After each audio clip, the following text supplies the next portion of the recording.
rhombus, right? Yeah, just hit that rhombus when you're talking. Rhombus. Okay. Arms on the outside of your legs, and then Shoulder goes up. shoulder at an I'm angle. beside And then ISL. you switch. Shoulder at an angle. One shoulder's up, and then you switch to the other shoulder going up. Oh, okay. And that's the You rhombus. hit that rhombus. You hit that rhombus. You just. Okay. You feel me? So like when you like talking to everybody, you just hit that rhombus. rhombus. Hit that rhombus.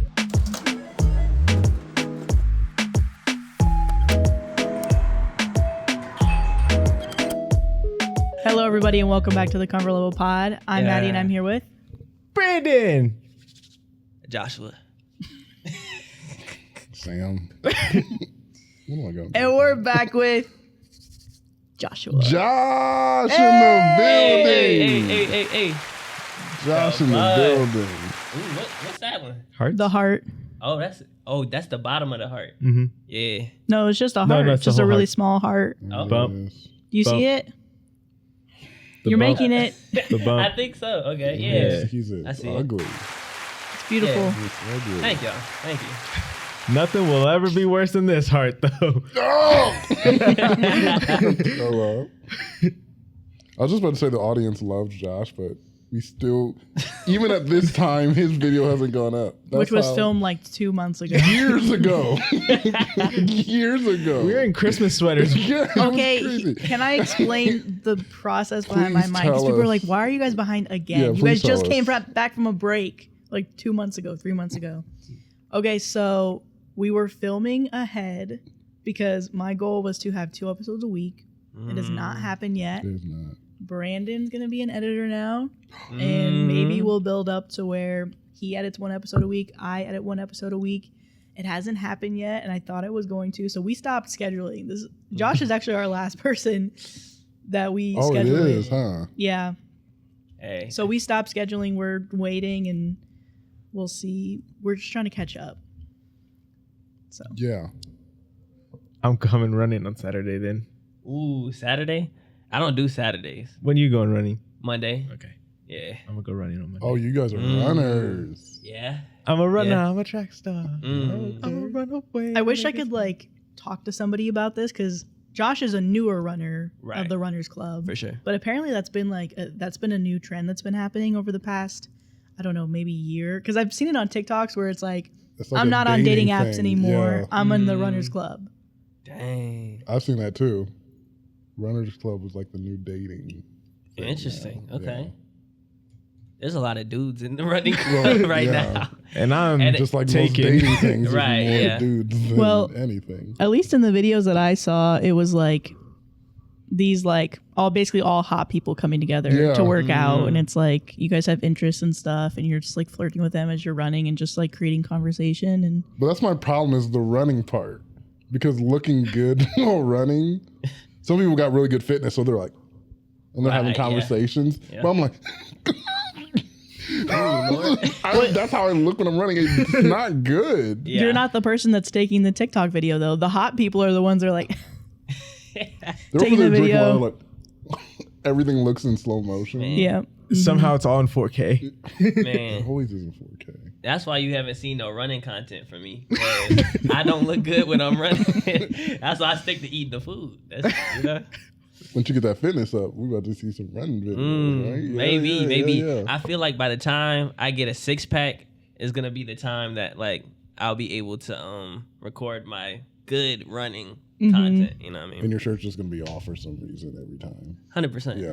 It's like winter. You can see his goosebumps, and he's just like, "Hey guys." I don't even sweat that much, but I might put on baby oil to like No. get the The glisten. to get the effects. You know what I mean? I'm sweating. I'm gonna have some in my running backpack. I'm gonna just spray it on while I'm running. He's just gonna come home sunburnt. Just really sunburnt. Right. Yeah. He's cooking. Man.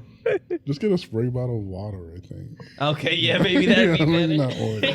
Or just take a trip to Mexico, like this first story. Oh! Ooh. Yeah, you should go to Mexico. Mexico. Yeah. I think we should all go to Yeah. Mexico. Let's go. For sure. I don't wanna go to Mexico no more, More. There's a big fat policeman at the door. He grabbed me by my collar, Oh. made Made me me wanna pay the holler. dollar. Uh-huh. I don't wanna go to Mexico No no more, more. more. Shame. What is that from? Shame. What is that from? Childhood games. Okay. You go like.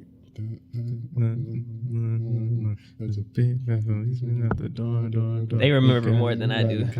Maybe pay Wanna $1. holla. Mine is made me pay $1. Oh, we made me want to holla. Oh. Oh, Okay.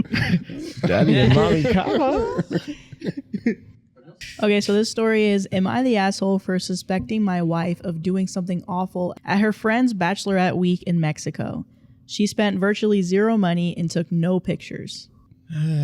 She spent virtually no money, and She basically spent no money the whole week and she didn't take any pictures. and she's like, oh, something. So he's like, this is really weird. Am I the asshole for suspecting my wife of doing something awful at her friend's Bachelorette week in Mexico? She spent virtually $0 and took no pictures. I'm in the middle of probably the biggest crisis of my adult life, and I can barely think, so I apologize in advance if this comes across as really weird or rambly. My wife went to Mexico last week for a friend's bachelorette party, and aside for the plane ticket, the hotel, and the first day's food and drinks, she didn't spend a penny all week. I mean, on the credit card, it's as clear as day that on Monday, up until about 9 p.m., she was buying dinner, stuff at the hotel shop, drinks at the bar, souvenirs, and then at 9 p.m., she didn't spend another cent the entire week until she was at her layover airport in Dallas. She says it's because her friends took over and paid for everything. I guess this is plausible, but it's still giving me a funny feeling. What's worse is that my wife is a person who posts her entire life on Instagram and TikTok, mostly Instagram. But if she does anything from getting a latte to picking up the kids at school, she will post it either as a picture or as a story. The last thing she posted on TikTok was a trend of people jumping into their vacation from the airport, and after that, her social media is blank. I was kind of keeping an eye on it because I was excited for her to go on the trip, and again, I guess it's plausible, but it gives me a funny feeling. When she got home, I said I can't wait to see all the pics that she took, and she blew me off. She said that she just didn't feel like taking pictures that week. She has been incredibly distant, and last night she said that she just felt like sleeping on the couch because the AC hits better. This is 100% true, but I swear I heard her talking on the phone in the middle of the night. When I got up to check on her, I accidentally tripped over the dog and made a huge racket, so when I got downstairs, she appeared to be asleep. I brought all this up to her this morning and said I'm not accusing her of anything, but all of this put together is making me feel uneasy. I wasn't trying to bait her or fight with her. I just wanted to get my feelings out on the table. She said, "You're a major fucking asshole for bringing this up on her first day back at work." I said I wasn't trying to pry, just communicating with her, and she said, "Your communication is prying, and I'm not discussing this with you ever again." Oh. She then took the kids to summer camp and left. Am I the asshole? And there's edits. Before I forget, aren't we supposed to do that trend into here? Yeah. I forgot about it. Wait, I didn't forget about it. It was just, man, there's a lot of stuff going on. So I was just like, we'll get to it. Yeah, we'll get to it okay, eventually. We okay. just have to film it before the first episode goes out. True. Which is months from now. So. Yeah, I think next year it'll come out. Yeah. So And that trend's long gone. Doesn't make Dang. sense now. They're like, why are they doing that old trend? Ooh, boy. I'm worried for you. I'm worried for him. yeah. Oh yeah. It was hilarious when you were reading it in the situation where he tripped, and then went downstairs to go check on her. It was giving like when you're growing up and you were playing like the DS. Oh, I thought you were talking about something else because the video that I was editing, we were talking about it with Claudia of like you're alone in the living room watching a certain thing on TV, and your parent comes down and you like mute it really quick or you change the channel. And Yeah. Sam was talking about how he was like, my mom would come downstairs and she'd be like, "Why are you just sitting here in the middle of the night?" And he was like, I just came down here for some peace and quiet or something like that. I'm praying. And she was like, "I know what you're doing," and he's like, "Oh." So Oh I my thought God. that I'm was like, sorry. find the channel. 'cause Yeah, no. Idaho I system. remember that too. Like the last button on the remote was my best Last. friend. No, Yeah, just last. My system was you hit last, Yeah. but you hit up, so What? they can't hit last to go Oh, back. to go back to what you were watching. Yeah, so if they hit last, they just go back. Dang. They don't know. I had a. So you got system. caught. Wow. You got caught He's a multiple menace. times. No, it she wasn't. would know to press last because she knows you was freaked out. No, that's bro. me thinking. I'm Okay, like, okay, she ain't gonna hit last. Okay, you were a step ahead. She ain't gonna hit A step last because ahead. if she hit last, we don't need to know. She's like, okay, you were watching an infomercial in Sham Wow. I'm like, yeah, mom. So I was watching Animal Planet, Yeah, Mom. get out of here, mom. Man. Go back to bed. But yeah, another situation would be like where I was playing my 3DS or something. She could hear it outside of the room, and then she would like come in to check, and then it's like under my pillow, and I'm just trying to act like I'm asleep. The music's just like there, but it's like really muffled. Right, yeah. And the light, you just see like the light coming from underneath the pillow.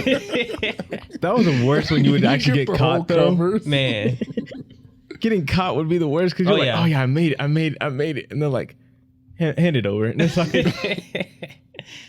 Like, it's hot. It's still warm. I feel the warmth of it. it's still on. And yeah, I can see the green flashing light. I think the Man. dog's an op, man. The dog's in on it with the wife. yeah, no, he She's was been just like, warning. She's like, oh. She's like, I know she took position in front of The dog's him like, to trip yeah, him. wherever When you the- go, I'm gonna get tripped. When the wife leaves, the dog's planning on going with the wife. Yeah, So the dog's like, I know whose side I'm on. right, Yeah. right. Only one gives me treats, so Man, but her doing that as a grown woman is kind of a bad sign. It's giving childish. It's And then giving- also at the end of the story, it was giving gaslighting. So I'm like, Oh, Yeah.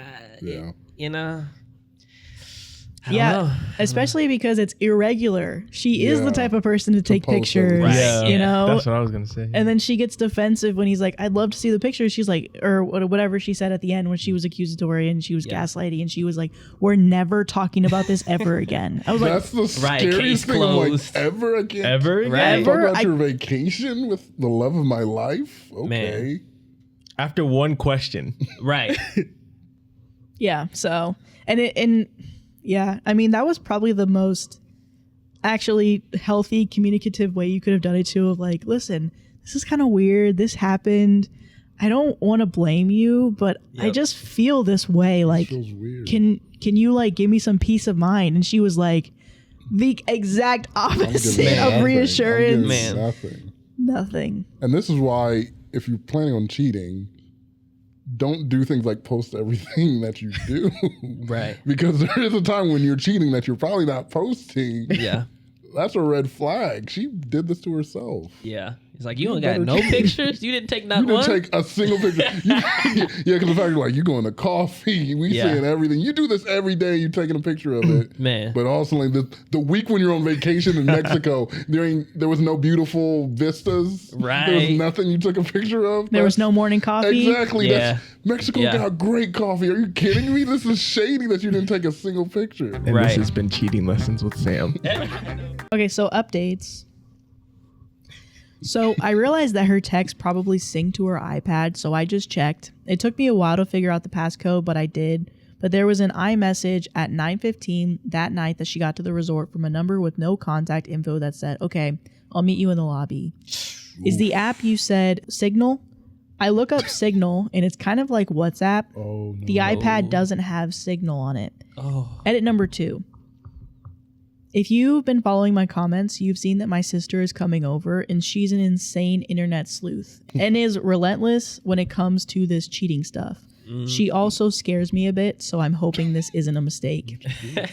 I'm going to probably stop responding for a while so we can talk and she can do her own thing. I'm numb, but she can do this. Thanks for everyone in the nice comments and the reality check. It's not looking good. And then there's a final update. Oh, But what do we think wow. about? Oh my gosh. Man, this is like, I'm in it. This, Yeah. I'm in for the ride. I'm like, what's the sister about to do? It's like she's like a detective that got brought in to like figure out, the murder. Just the deepest voice She's ever. like, hey, Dick. She's a private eye. She turned her on the chair. She's like, what do you need? right. Just a shadow over her. Wait, so he found Signal on her phone? No, he didn't. Oh, he the didn't. text message they- said basically like, I'm going to be in the lobby. And the app that you wanted me to use, is it called Signal or something like that? Oh. But on her iPad or well, I guess her iPad wouldn't have signal. Her phone might have signal. Right. Yeah. But everything else is deleted. So, yeah, it's not looking good. I'm a little nervous. I really don't understand cheaters. I'm like, just right. Yeah. Well, maybe it's like they love that thrill of doing something wrong, and yeah, it's very toxic, and like toxicity seems cool. does it? No, like the beginning of toxicity, it's like it's very appealing. Like it's like, oh, okay, yeah, this is cool, whatever. It's just the end of toxicity that's like it's like acid. Like I think the beginning that's when you too. Yeah. But I mean, all of it's acid. But You're gonna like, get hurt by the time you get out of the pool. Yeah. Mm-hmm. Yeah. That's interesting. Well, I do think there's like a thing where people, they don't have things going on in their lives, and this is just an exciting thing. They're like, I feel nothing, and this is like the one thing that at least makes me feel something.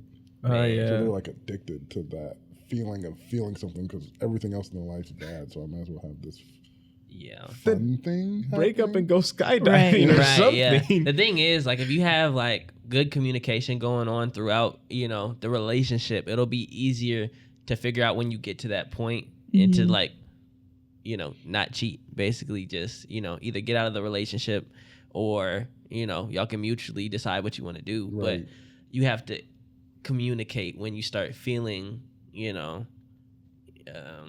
don't know what feeling it would be exactly, but just feeling like it's not working anymore, basically. Yeah.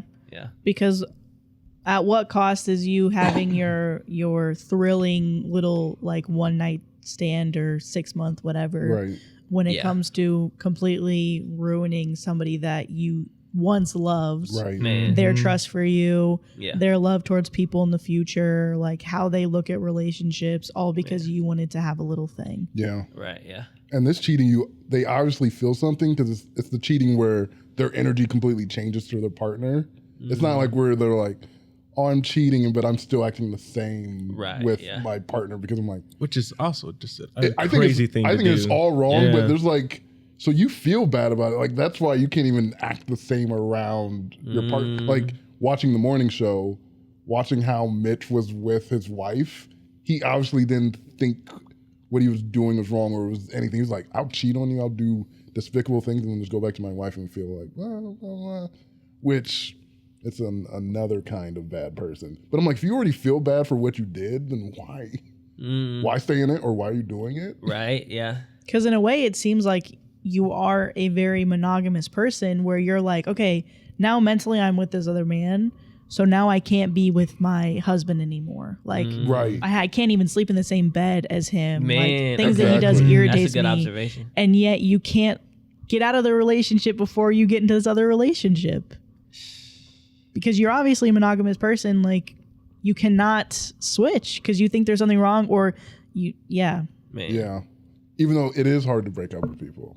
I know I'm like, I Yeah. want to break up with someone. I'm like, I've never cheated on to break up with, but I'm like, I want to break up with you, but it's hard to Yeah, to get to for that point where like, okay, we're done. Mm-hmm. Especially when nothing bad has happened. Like there's nothing, like I wish they had shot me or cheated on me or something. So I have a reason, but I'm like, I just don't feel it. Yeah. It's hard to break up sometimes. Yeah. But I think it's just the whole gamble of having someone else's emotions being there, like just thinking about it. So it's like, there's someone else there. Like that's someone else's whole livelihood. That's what they are thinking about. Yeah. You're experiencing love with that person, and then you just take advantage of what they're feeling. Yeah, just cheating. Yeah, when you think about it from the human level, it's like crazy. But you only think about yourself. That's what they're doing. They're just thinking about themselves and how they feel. Man. So, update number 3. I'm scared. It's about to go down. It's pretty quick. She cheated. Of course. Easiest thing. That was a given. Man. My sister was able to get lots of info from this real estate guy, and my wife denied it at first, but then admitted it. Sorry it took so long to update, but I'm numb now. And then, I'm not going to read these, but he basically goes on to talk about how, like, people are trying to find him and her, like, in real life. I'm like, why? People always want to do that. Mm.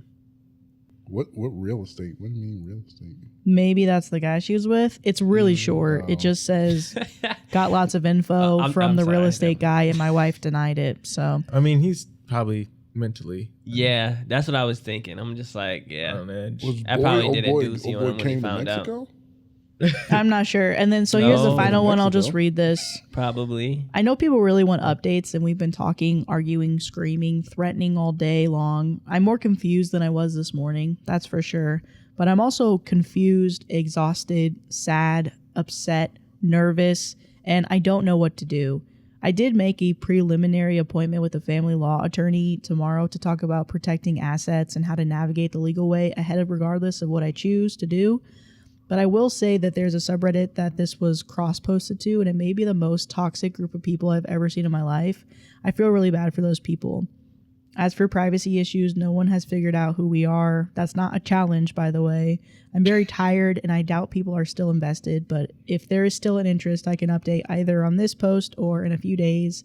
I'm really hoping to sleep tonight. My sister still has the kids, and they're having a blast and went to the lake with her boyfriend's family, so I'm glad they're in good hands. He must be updating a lot in the comments because the updates that he's leaving on his main post are like as if he's said information elsewhere. Right, yeah. So maybe people will hop on this on Best of Redditor updates, and we'll see it in the future. You know what I'm saying? I want to know what. Right, we need Who is he? pieces of the puzzle. I don't even know who he is, but I want to know who the cheaty guy was. What happened? Right. Okay, I have, two things. Quick soapbox. Why are Reddit comments so mean? I know I bring this up like every 3 episodes, but it doesn't make sense. Yeah. He's literally in pain, and people are over there like trying to find out personal information about him. What in what world would that make sense? Okay, that's it for that. 2, what do you guys think about like when people fight the cheatee? Fight the cheatee? Yeah, like you're the person that got cheated on. You fight the person the partner cheated with. I'm against it. I'm always against it. If I don't, yeah, no. I never understood that because it's like that person, although they could know, they could not. They're not. I mean, I'm not going to fight the other person, but it's like fighting that person doesn't make any sense. I understand it 100%. Yeah. I understand why people do it. Yeah. Because you're like, it's like an embodiment of the anger you have as this person that you can't hit your partner, so you can hit this person. Yeah. It's like they're a living, breathing thing that I can just lay hands on, but I'm not blaming them. Whether they knew or not. Yeah. I'm not blaming them. Because I've seen so many like, what do you think? I'm kind of on the side of Sam where it's like, I don't know what I would do. Like there was a story that we had a few months ago where the guy that she was cheating with was an asshole. And so he punched the dude in the face because he basically was like, he told his like wife, don't bring him in my house. Oh yeah. He can wait outside. Yeah. And the guy walks inside and he basically tells him, you need to leave after like other fighting that they've had. Yeah. And he was like, hey man, like just not listening. And so he literally punched him in the face. Well, he deserved it. Because in that story, he did, which is why I'm saying like, even though he knew about it and he's not the wife, you shouldn't necessarily be hitting anybody. I understand why it happens in some case scenarios. Yeah. And I feel like it's a lot easier to place the blame on both parties, even though it's not very fair. Because having experience where you're upset at not only the cheater, but the person they cheated with, any action that person does that you don't appreciate is going to piss you off so much. And you're like, I hate you. Because even though it shouldn't happen, you have love for the person that did you wrong. Yeah. You don't have any love for that person. For you. Right. Yeah. So it's like, all I have for you is hate and disgust and you're gross. I don't like you. Yeah. It's not right. But the other person, you have such conflicting feelings where I agree with Sam. You should be mad at the person that you cheated with. But having experience with that, I'm like, it's not that black and white. Yeah. Yeah. I don't know. I saw so many like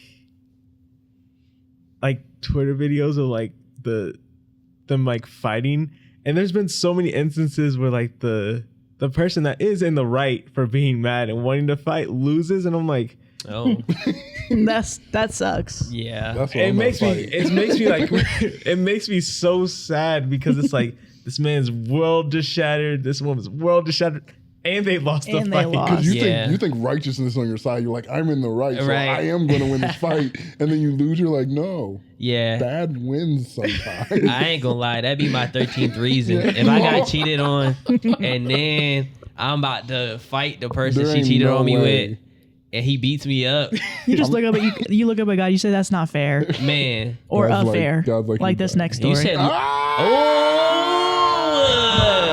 oh, okay, Shoot. okay. Man, that's on turkey, man. That transition on turkey. Oh my god.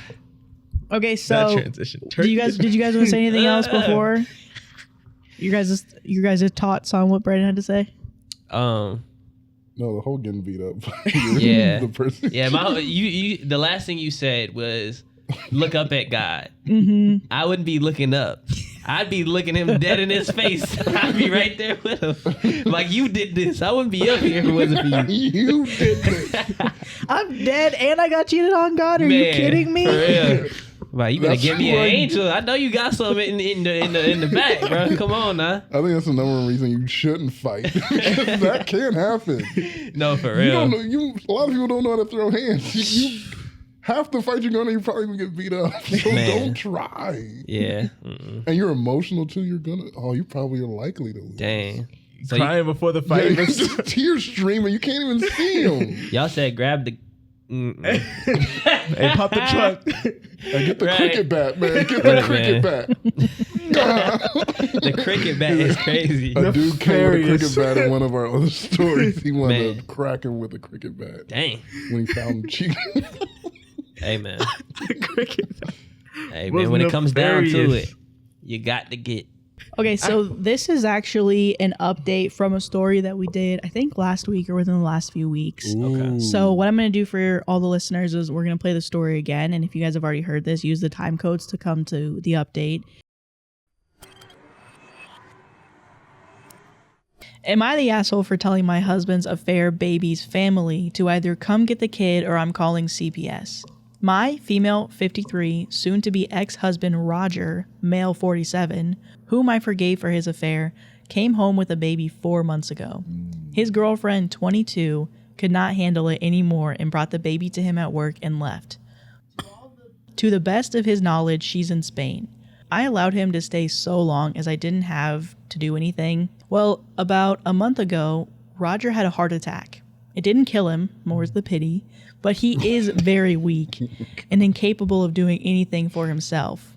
Since he isn't up and about, he cannot care for his child. He also cannot drop off and pick up his son at daycare. I have been helping, but I'm done. My kids are fully grown. I shouldn't be having grandkids anytime soon. I do not have any desire to care for a baby. I told Roger that I want a divorce. I contacted the mother's parents. I know the father through friends. I said they had until Friday to come and get their grandchild, or I was calling Child Protective Services. They just left with the baby, but they scolded me for being so cold towards a baby that had done nothing to me and no harm. I viewed the child differently. Roger is recovering and I will be moving out.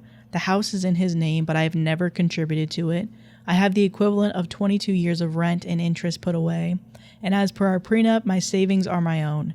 I work and I don't need anything out of this marriage except for myself. My kids tried telling me to stay to help their father, and I said they're welcome to come over and help him with cleaning himself and the baby. Both declined, what I felt was a fair offer. I do not feel like I am acting badly. However, Roger, our children, his child's family, and a few mutual friends think I am. Perhaps writing this out and seeing the responses will give me clarity. Am I the asshole? So that is the original post. Here is the update. Okay. Update. For telling my husband's affair baby's family to either come get the kid or I'm calling CPS. I'm no longer divorcing Roger. What? Oh. There were complications from his heart attack and he has passed away. Whoa. Oh. I'm conflicted. He was the love of my life, but he was also a cheating piece of trash. To the best of my knowledge, the mother will not return from Europe.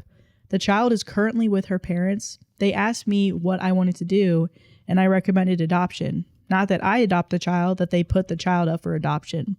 They didn't like that suggestion, and neither did my children. They said I was being cold and cruel. I suggested that since the child was related to them and not to me, that they step up. Neither has accepted that suggestion either. I was the sole beneficiary of Roger's estate, so I imagine lawyers will be involved in getting the child some sort of support. I will pay whatever is ordered by the court out of the estate. I will not pay 1 cent out of my money. This is all I have to say on this matter. Whoa. Well, So about like just a little less than a month later, he ended up passing away, and that's the update. Dang.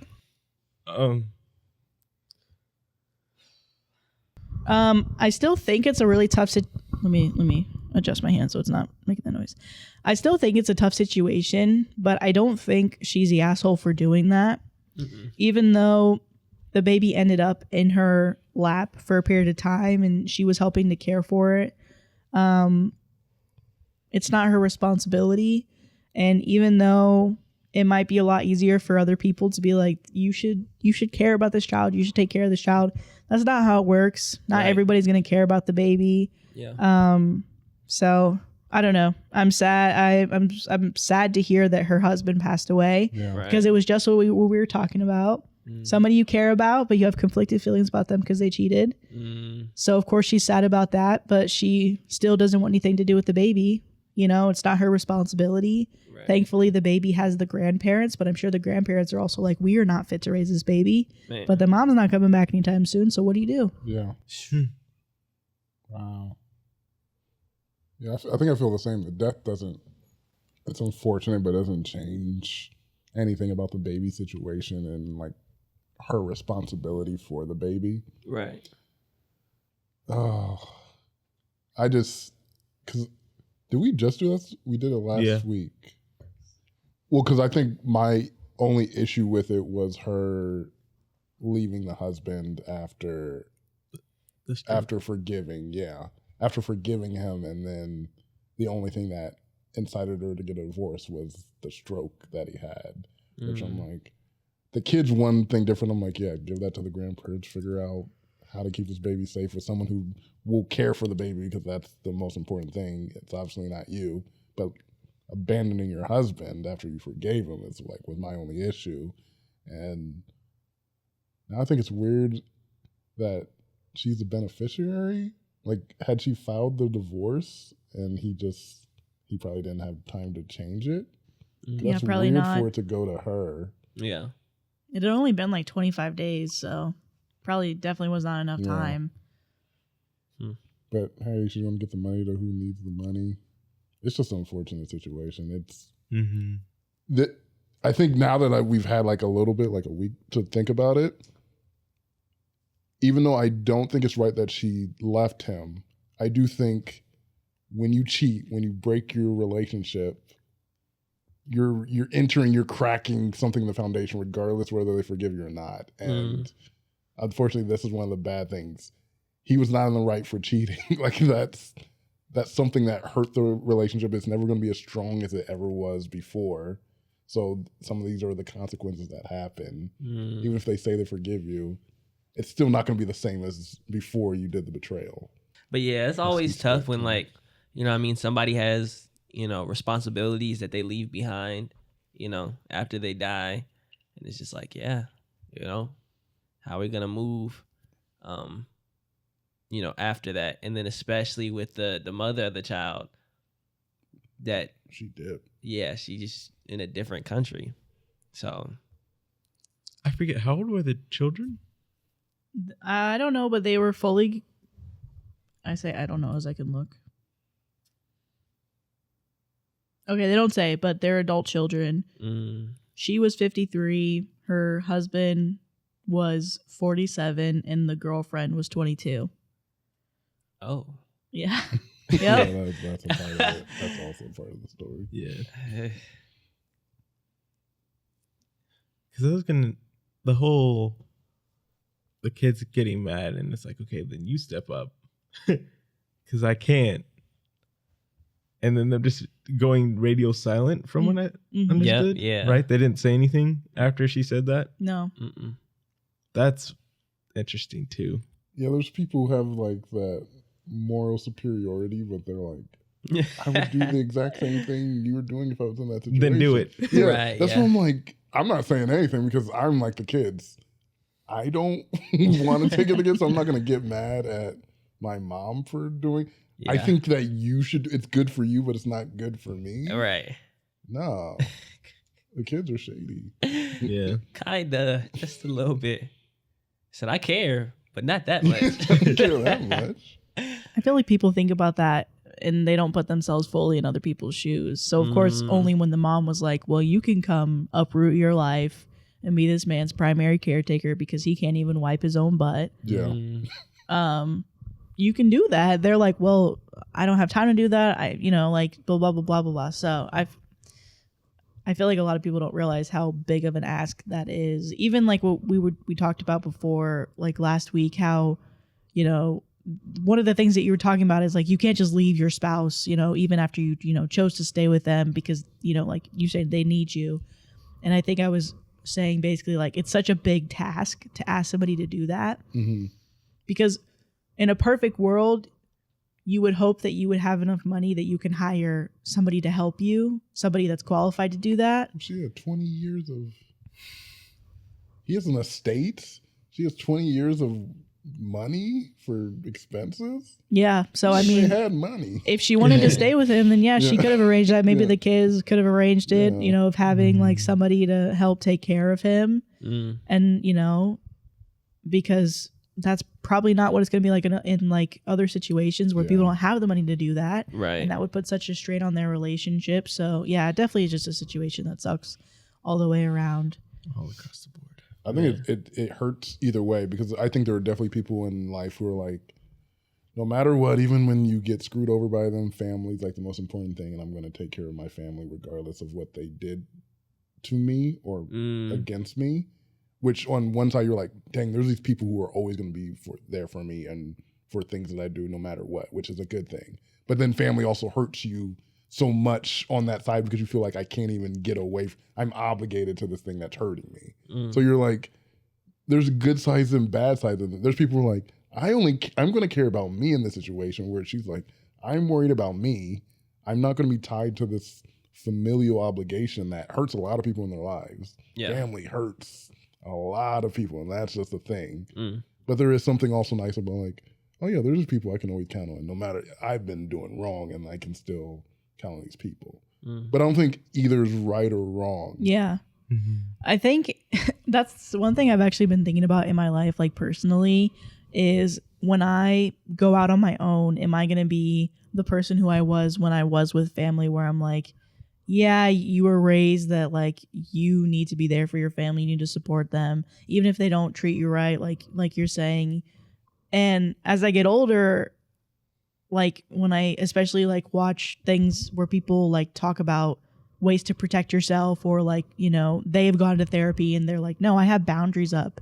And I wonder, like, as I get older, will I end up being somebody where I'm like, no, you don't get to be in my life anymore because you hurt me. And it's not like your family, so you're always going to like be out there, you know? And then the other thing that I wonder too is like, whenever I make my decision as time goes on and I get older, will I regret it? Will I be like, So that's one thing I think about is like, because they are two drastic things. I really think at the end of the day, it's like a balance, because who knows, if you do both, maybe you'll regret it. If you do one, I don't know, because they're both drastic things on the other side of like, I will always be there for somebody, even though they keep hurting me, or I will never, ever be vulnerable with my family ever again. They do not get to have that access to me.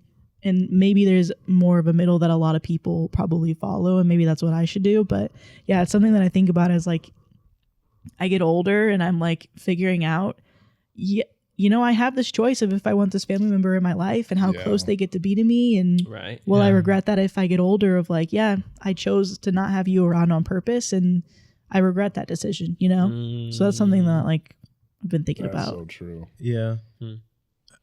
Because I feel like we've had conversations like about this with like just people in general. In general. But it's like I've thought about that too, but at least for me, it's called like holding people where they hold you.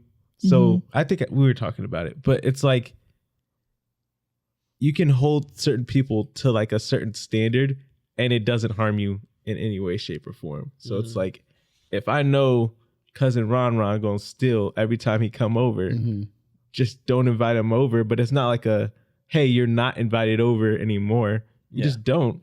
Yeah. And if he asks, you could talk about it. Right. Yeah. But it's up to you. Yep. Just, oh yeah, that's not what we're doing anymore. You stole from me. Right. Cousin Ron, get out of here. That's literally my shirt, cousin Ron. Right. You're wearing my shirt right now. You're an extra large. I'm a small. That does not fit you. You're in a dress. Bruh, it looks like a crop top on it. He's like, this is mine. I bought this. I bought this years ago. Ron. I do like that, holding them where they are and not comparing. Because that's kind of what I'm having an issue with. Like, we have a friend from our church who's like very close to his grandmother, and I'm like, I don't have that relationship with my grandmother, and I'm like, I see him on Snapchat like just doing things with her, like spending time with her, and I'm like, I could not feel the opposite about that. But then I feel guilty because I'm seeing this like beautiful relationship, and I'm like, you're like, you got to do what's right for you specifically, and then try not to like get all the other influences of people like having better relationships with people in their family. Like, I still see it. I'm like, I'll just mess her. I'm like, hey, how you doing, man? But then I'm like, and then she does things. You're like, oh my gosh, am I a bad person for being like this? No, because if you hold them at where they are, it's not even disrespectful to do that. It's very respectful, I think. Yeah, because it's like, in a way, it's not saying you can't be in my life at all, but you're just not close enough to harm me or do whatever that you do to me. You can't do that anymore because I have a boundary set, and it's something we can talk about. But for right now, the time being, I'm just holding you at that standard, and that's it. Like, it's okay. Ron, you can't come over no more. Right. But I will go over to your house whenever you want me to. Because I look at y'all too, and y'all like, you're like family. Y'all be close. Y'all be talking and stuff. And I'm like, you guys are weird to me almost. Well, it's literally like, I'm like, yeah, we're family, but sometimes I'm like, you're not my family anymore. Like, the way you treat me, you're not my, and even you're talking about like grandmas and stuff. Like, I feel the same way where I see people love and cherish, and their grandmas have passed, right? So it's like they love, they cherish, even on days that they pass, they're like, I just miss her so much. Yeah. And even like siblings, like with different grandparents, like they have like great relationships with them, and that was just never me. And so sometimes it makes me feel bad, but I guess even when you were talking about it in that moment, I'm like, okay, do I have like a family member where I am close to?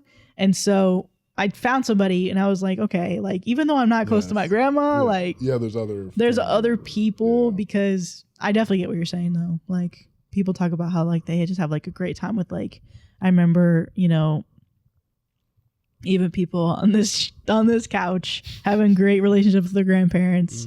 And I was like, I love that for you, but that is not me. But I love hearing about your stories. Yeah, nice. Yeah, for sure. You wouldn't be like Stanley Yelnats carrying Zero's grandmother up the mountain. I'm like, Grandma, you can't come. Man, no, I'm just Grandma, you can't come. It's crazy, yeah. Man, so you stay down there, Grandma. I'll get it for you, Grandma. Right. It's fine. I'm not carrying you. Grandma would be like, carry me up the mountain. And I'd be like, no. And then she would slap me. Like this next story. Why are these transitions kind of going crazy today? Everyone's sneaking up on each other. That was good. I was like, I got slapped. I was like, with it. slap where? So the title here is, Am I the Asshole for Slapping a Teenager? Oh, wow. I'm guessing you're not a teenager. The way you said teenager. you're 40. And he's I 5 female. No, I'm just kidding. Oh, get him, crazy. 5-year-old. Like, I thought that's It's right. like perfectly like spaced out too. You're like, see, Yeah. I know our comforters can do better because this 5-year-old is doing the best. That's called punctuation. No, she's 32. So, Okay. Oh, wow.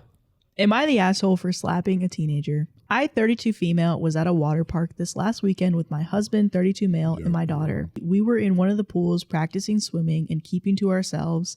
There was a group of teen boys there, and while I was working with my daughter on swimming, one of them came up behind me, and I felt a tug on the strings of my top, untying it. I spun around and saw this 15 to 17-year-old with a smirk, and I slapped him. This quickly caused a scene. The park staff got involved, as well as the boys' parents, who were livid at me. My husband and another lady saw it happen and confirmed that he really did grab my top. There was also cameras around the pool that kind of show it. Wasn't the best angle, though. The boys' parents threatened assault charges, and I threatened sexual assault charges Come on. if they decided to go that way. Eventually, we were both asked to leave and haven't heard anything back since. My husband still thinks I overreacted a bit, which I don't. Am I the asshole? Nope. No, it's my body. You ain't Nope. gonna be putting me out on here at a water park. Yeah. And at this point, his parents should have got slapped too. Right. Like, Really trying Yeah. to defend. You're enabling it. Yeah. right. All y'all need to get slapped.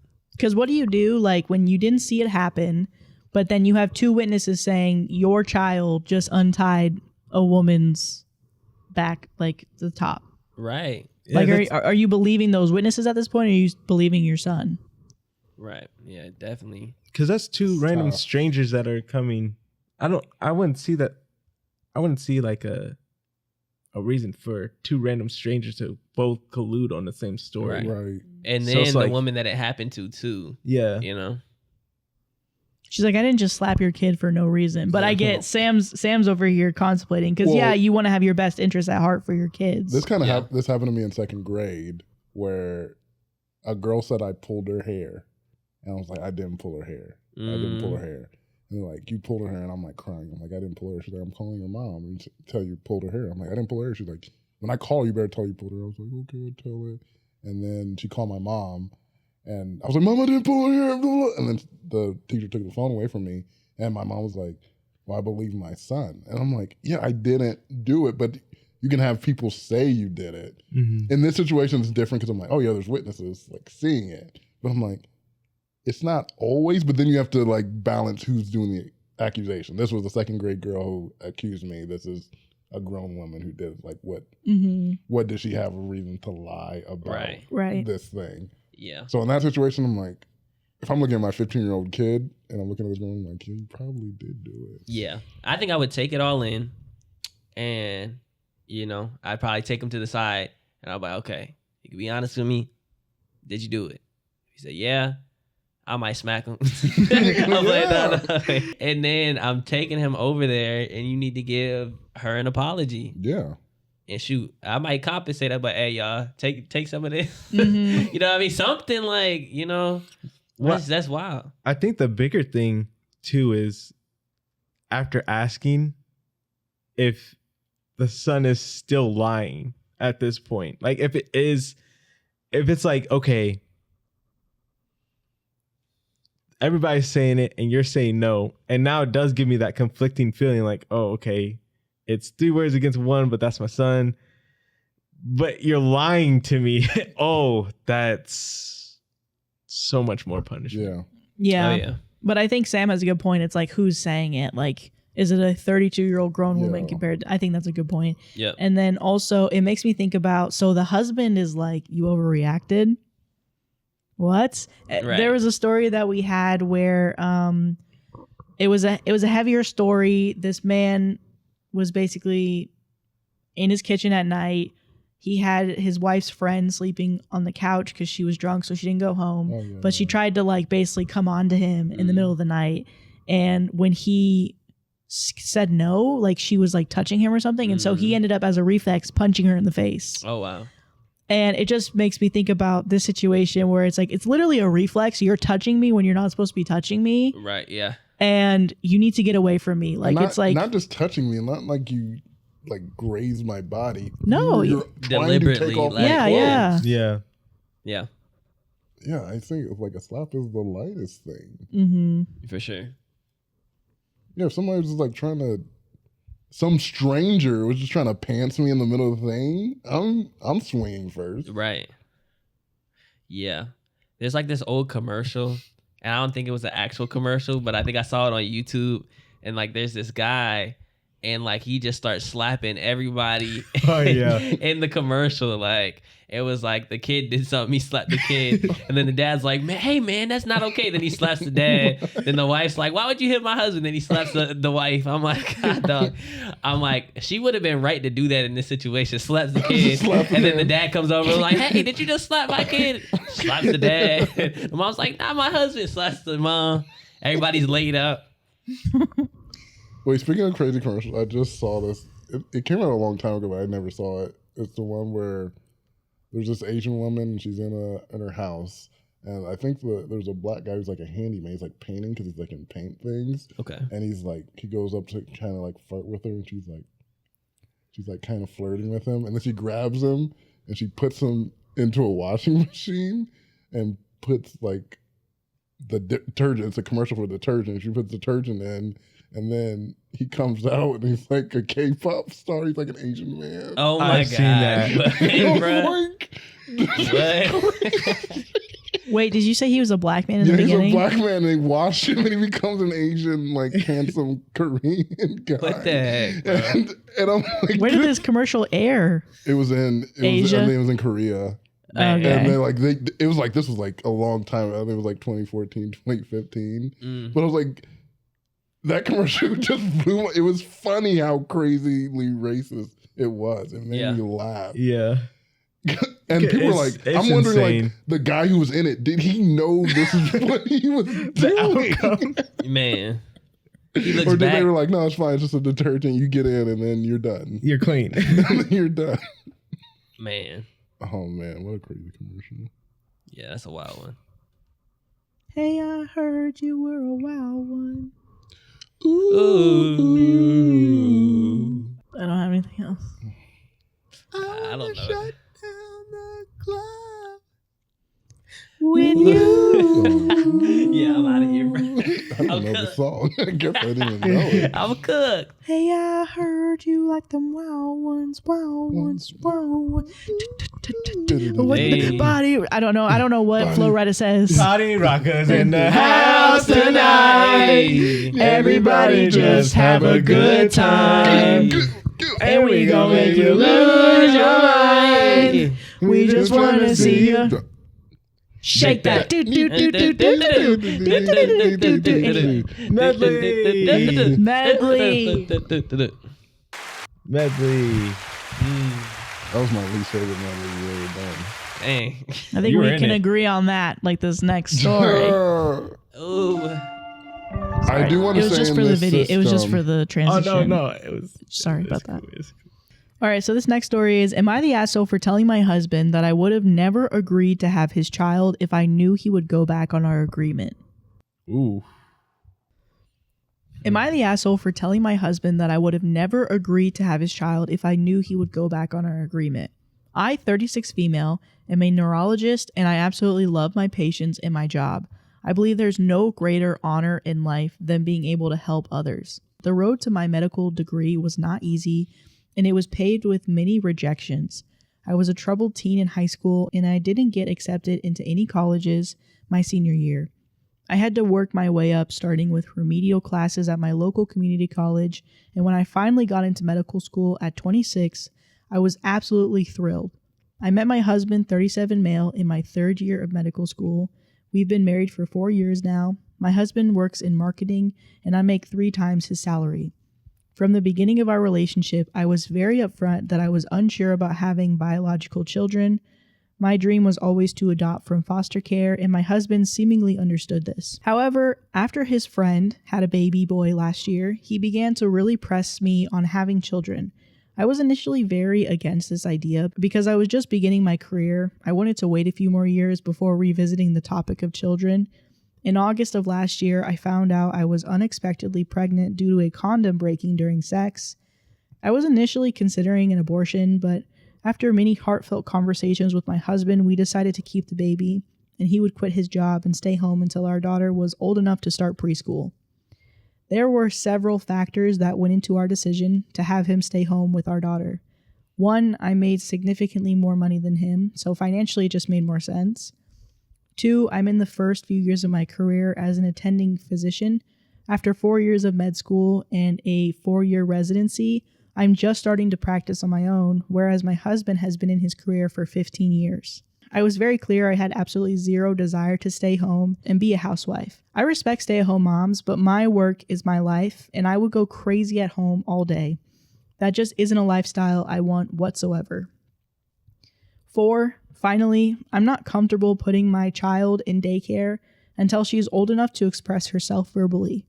I was a victim of SA when I was young, and I just do not trust people enough to leave my daughter in the hands of strangers when she would be unable to report abuse/neglect. Our daughter is 9 weeks old today, and I'm preparing to return to my practice in a few weeks. This weekend, I left my husband alone with our daughter while I attended a medical conference out of state. The conference was amazing, but when I returned home, my husband began acting weird. Today, when our daughter was napping, I pressed him to tell me what was wrong. He absolutely broke down and said that he doesn't think he can do this. He expressed how trapped, alone, and overwhelmed he felt all weekend. He now wants me to extend my maternity leave and is talking about trying to get his job back. This made me freak out, and I asked, well, what will we do with our daughter now? And he responded by suggesting that I leave my practice and work from home. I said absolutely not, and he suggested daycare. At this point, I just lost my shit and I screamed, if I knew you were going to go back on your promise to take care of our daughter, I would have never had your child.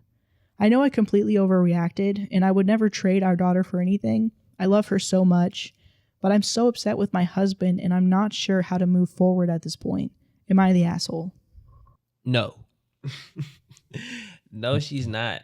And the thing is, it's just like, okay, she didn't even want to have this kid in the first place. Mm-hmm. Accidents happen. So, they ended up having the kid, but she did have the option to also not have the kid. Mm-hmm. And so, they had a conversation, and he basically, talked her into having the kid.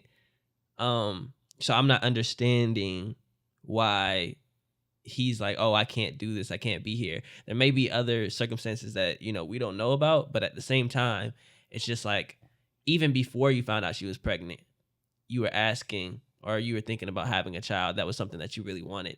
And now that you finally get it, it's like, you're not taking responsibility for the child. Like, it doesn't make sense. Doesn't make sense. So I do not think she's the asshole for being upset at that, because... Sorry, I think that's fireworks. Yeah, Sorry about that. Yeah, I was trying to figure out what that was. Yeah. I'm sorry. No, you're all good. No, it was fireworks. But yeah, it doesn't make sense. Like, this is what you wanted, Mm-hmm. and even if you feel a little bit differently now, I think I said that right. Yeah, it's like, hey, you got to do what you got to do. Like, I don't know why he's putting all this pressure on her of like, oh, come back home, you have to do this, that, and third, whatever.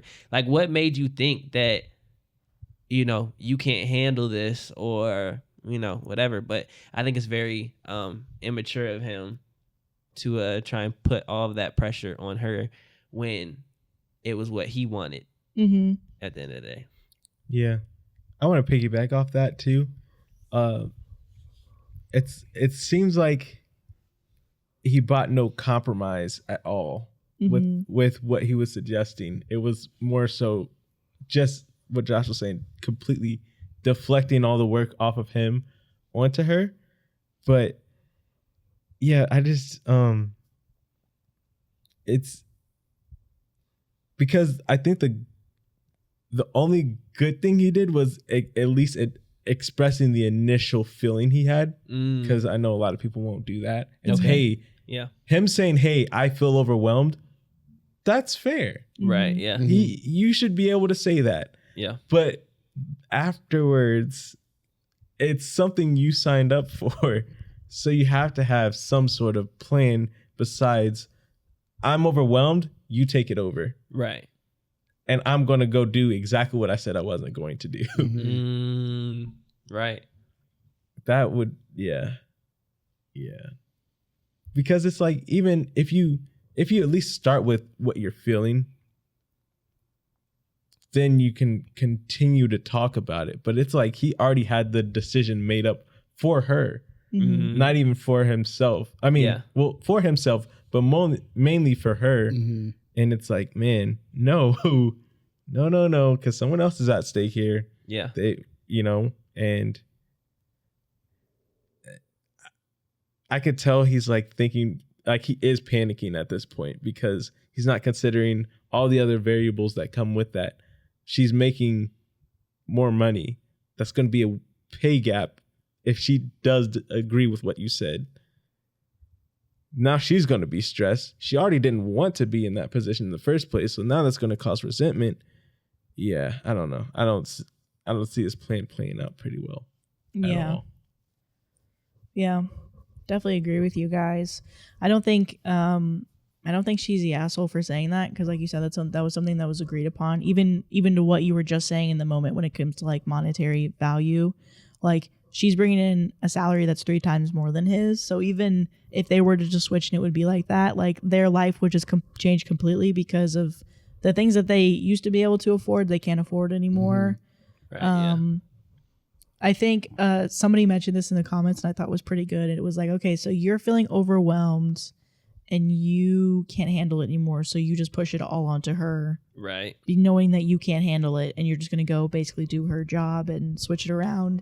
And they also mentioned that maybe this was something that she knew was going to happen from the beginning. Because I feel like maybe mothers are a lot more prepared. Maybe mothers are a lot more prepared for the moment, which is why sometimes women are like more adamantly like, I will not be having the baby, or like I want kids or I don't want kids. Yeah. Because they know that depending on the partner that they're with, it could be a lot more work. Yeah. And so I think maybe he just didn't realize how much work it is to be a stay-at-home parent, right? Especially with a newborn baby. Yeah. Which it makes sense, like you guys are saying, it makes sense, right? Because like they just had the baby, she's only 9 weeks old, right? So, but yeah, him doing that is he did eventually offer a compromise, but he offered something that she said that she didn't want to do. I don't know if they had that conversation yet about daycare, but yeah. I think not to denigrate fathers or denigrate men. We've been accused of bashing men a lot on this podcast. But I think of what this comedian said, Nikki Glazer. She talked about, like, of course, a lot of people want to be dads. Like, even women want to be dads. They want to have what the role of dad is. It's like an easier thing to do. You just show up, you pay for things, you show up, play with the kids a little bit, and then you're out. You're not like doing the labor associated with raising a newborn baby. And he probably saw his friend. He didn't get this bug until he saw his friend have a kid. Yeah. Little mini me. Yeah, and we don't know their situation, but it's likely typical that the mom is taking care of the baby. So he's like seeing what his friend's going through and like, man, I want that. I want to have a mini me. I want to have that experience of like having that with me, not thinking about the full consequences of what it actually takes to have a child. Yeah. And I like Nikki Glazer because I went to her show when she said that, like, oh yeah, I'm like, she's like, I don't want to have kids, but I'm like, if I could be a dad, I would be a dad in a second. And I'm like, it made me think about this whole thing I've had my whole life. I'm like, man, I want to have kids, but I'm like, wait, what goes into actually want to have a kid? Like, I want this idea of what a kid is, but like, do I want to do all the work? Do I want to do all that stuff? So I'm like, even coming back, I'm like, what are you actually wanting in this?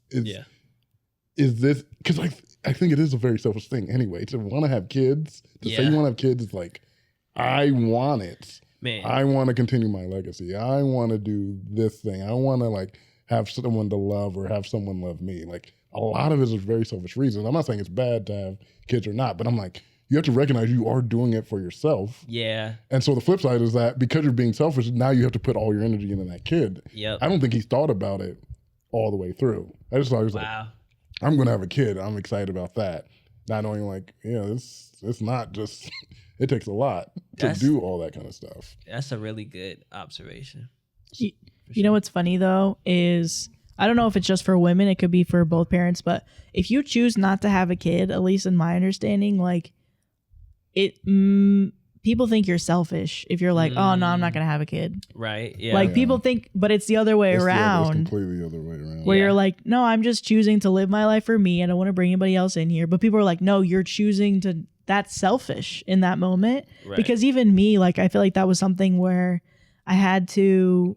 I guess I was unknowingly like having that thought of like, because whenever I would talk to Brandon about it or like anybody where I'm like, I think I'm gonna really wait to have kids, or like, I think I love the idea of having kids, but like I just, who knows, like when I'll be like for sure about it. Yep. But the idea of me waiting, because I'm like, people my age are having kids, people younger having kids. Oh, yeah. It's normal for me to have. If me and Brandon had a kid, it might not be the most. There's been numerous pregnancy scares on this podcast. That is an allegation that you've been bringing up, because I will say things and you're like, wait, you're pregnant? No, I'm not pregnant. My God, I'm saying it again. I'm squashing the rumors again. The Rick Ross. I am not pregnant. But if me and Brandon are the age where we can have kids and it's totally fine. Yeah. I think the only thing that would be weird, which we've talked about, is like in the church, we grew up religious. That would probably be the only thing that would be looked down upon. But if we were not religious people, they'd be like, oh, yeah, you guys have been together for a while. It makes sense. Yeah. Yep. Play basketball with your baby. Maybe you should wait on having kids. With your baby. You're not playing basketball. I'm likely not going to have kids at this point. But yeah. I'll play basketball with your kid. So it's just funny that it's like, even though it might be, well, at least you got her in the hoop, okay? Yeah. I just think that's funny. I internally feel selfish for wanting to choose my life and just live my life for me. But thinking about it that way, it's like, yeah, a lot of like people now when they grow up, they're like, my parents were selfish for having me. Yeah. And yeah. Yeah. Well, I think, go I ahead. was going to say, I feel like it just depends on who you're listening to when that happens, because a lot of the adults and people in our church community and stuff, anytime they see me and they're like walking with the kid or something, they're like, wait, look at me. Wait. The good ones. I feel like someone would be lying. The ones I listen to, they're always like, well, maybe I only listen to the good ones. Yeah. Because they're just like, wait, Brandon. Just wait. Because some people were like, oh, it's the greatest thing in my life. Tears are streaming down their eyes. Like they're crying. They're like, I love every moment with they're like, you see the panic and the fear. But then they turn around and they like smirk and they're like, I'm about to screw that kid over. Man. I got another one that's crazy. Man. Yeah. I just think having kids has to be like a selfless act, really. I feel like, because it's not. You said what? It's not. No, I feel like having kids and then you mean like the actual art of taking care of a kid? Yes. Okay, yeah. Because I feel like for I ain't gonna say a while, but I had the thought in my head of like, okay, well, I want to raise my kids this way because they're gonna act this way if I raise them this way, whatever. And my friend was like, you can't think like that. Like, your kids can be like the exact opposite of what you think, even if you do exactly what you did. They may still, be a totally different person than you think they're gonna be because you did that. And so it's like, if you want to have kids, it's way more about them than it is you. Yeah. So I think it's good when you think that way of like, okay, well, let me be selfish for right now. Let me not dive, head deep into this situation of having kids, because once you do have kids, it's supposed to be all about them. They didn't ask to come into the world. So now it's just like, okay, you have to provide for them. You have to make sure there's a safe space. You have to make sure there's all these things that the kid needs to, be able to grow up and be who they're going to be. It's so just, true. it's a I lot. love that. Complete opposite. Yeah. Yeah. Like your kid could be cool. Right. Wow. That's crazy. The way that you really So said are it. you making the assumption that my kid won't be cool, Sam? No, just the opposite. No, of you. he's talking about you. Which is not true. I felt good about that. It's not true at all. But The way he just sat back, you better apologize to Yeah, you Josh. better apologize. The way this man just sat every back. episode that Josh is on, I say something like that. Wow. That one was crazy, though. pocket. That was out of pocket for That was sure. No, but straight I over my I head. feel bad about that, Josh. I think that's what made it worse is that he didn't get it right away, and everybody's just like, I know. and he's like, oh man. yeah, No. yeah. You think he would be? No, Josh, it's about you. That's what it is. That's about you. I think that is a good point though, because Yes. me not understanding what it takes to raise a child, I think that was my viewpoint of like, that was something that I was scared of is having interactions with my parents where they said something that they thought was really helpful, but it ended up hurting me, like obviously unintentionally. Yeah. But I was like, oh my God, I wonder if there's going to be moments like that. Like, how am I going to be prepared for moments like that where I don't make the same mistake of like Yes. making such like a big monumental mistake? Because for me, and we've talked about this before, for the parent, it's going to be the most casual thing in the world. You're going to forget about saying it. But for the kid, it's going to stick with them for like, they're like, I remember this moment exactly, you know? And I just definitely think what you're saying is true. Is like, you can never prepare yourself for like, my kid will be like this if I teach Right. them this way or whatever. Yep. And It's 100% that's so going to eye-opening. happen. Yeah. Yeah. Yeah. I just think the thing is when you go in with the mindset of like, okay, I had these kids. My life is basically devoted to them now. When those moments do come, you're like, okay, well, I gotta be progressive. I have to work to get better at this. Okay, this is how what I said made them feel, and I'm gonna adjust from there. I feel like a lot of parents who go in with expectations get stuck. They don't know how to kind of move on from that situation because they're stuck in the fact that like, oh, I tried to do this thing and they're not the way that I thought they were gonna be, or this didn't happen the way I thought it was gonna happen, and they get stuck there and they don't learn from the situation or, learn about their kid as a person. So This man, Josh, is spitting. I know. Hopping on the mic, because then you think about it, like all those people that have like Wait, hold it. okay. six and Three, two, words.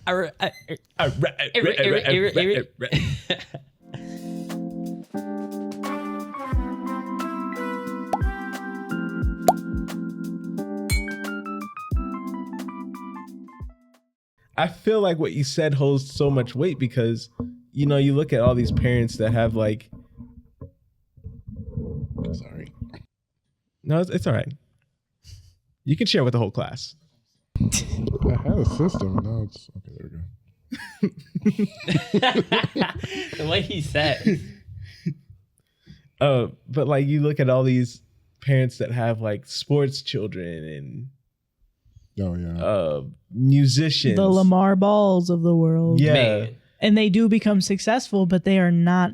Who Oh, knows no, if I'm not they're their talking own about them. person? Right. I don't know. I'm not talking about them. I'm talking about the ones that they don't get into the NBA because Yeah, to- he did it. yeah, he did it. He did it. They actually, at least for what I think, they actually all like where they're at and what they're doing.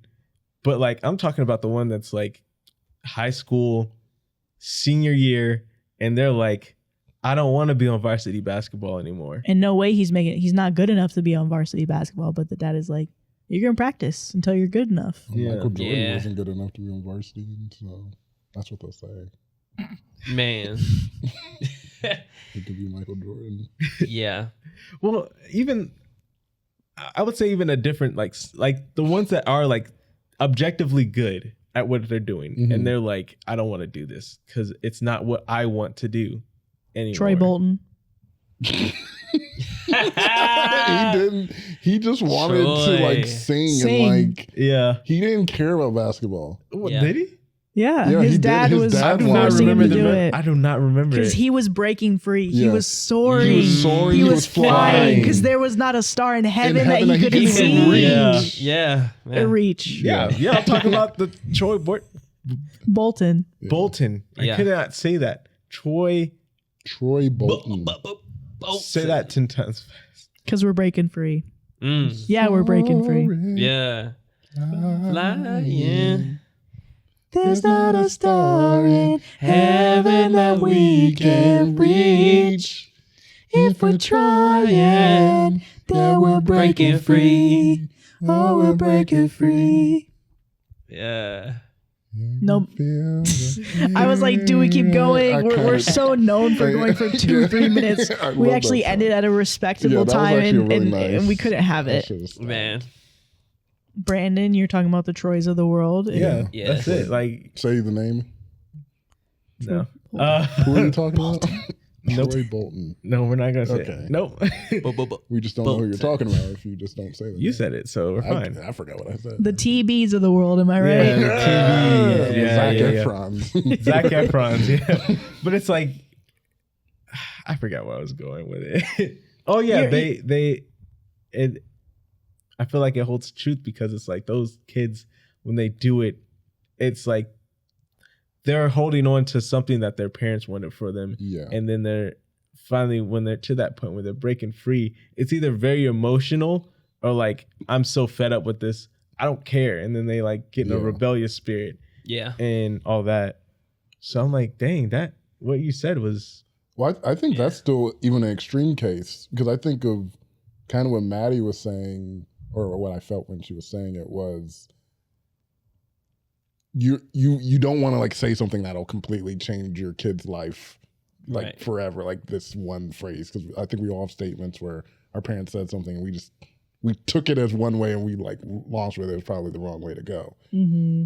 I don't think you can avoid that. I think even if you're the most progressive person, you're like, I'm in tune, even that progressiveness will probably steer them in a way that you're like, oh, maybe they should have been this way. Like, I don't think there is a way. Yeah. And I know that for a fact because I just think about our comments on our podcast. When we're listening to these stories and we have opinions, like this is how we think. Yeah. This is how we're going to share with our kids. We're going to think and say things to our kids like that. And some of our commenters are like, whoa, how did you even get that? And then they say something, we're like, oh. Right. Dang, I didn't even think about it. That is going to 100%. Why does my voice always do that? It's breaking free. It's breaking free. Breaking free. That mucus is breaking up. It's breaking free. Hey, that's a word right there. That'll preach. Osmosis, man. That'll preach. Hey, shout out Mr. Jones, man. Mr. Jones. I know 100% that's going to happen anytime. If you're just around your kids all the time, you're going to say something that they take the wrong, not even necessarily the wrong way, but they don't have the knowledge or the experience or enough to like take it how you're trying to say it. You're going to say something. So it's like trying to minimize that and like being in tune with them, but knowing you are going to do it and not feel guilty about that at the same time. I just think like if you're able to take that and instead of like getting stuck on the fact that it happened, like acknowledge how they felt. You know what I mean? Acknowledge how what you said made them feel. Yeah. And then you can move on because even if you didn't mean it that way or the way that they took it, you know what I mean? It's still something that happened. It did affect them emotionally. Right. So I feel like the fact that like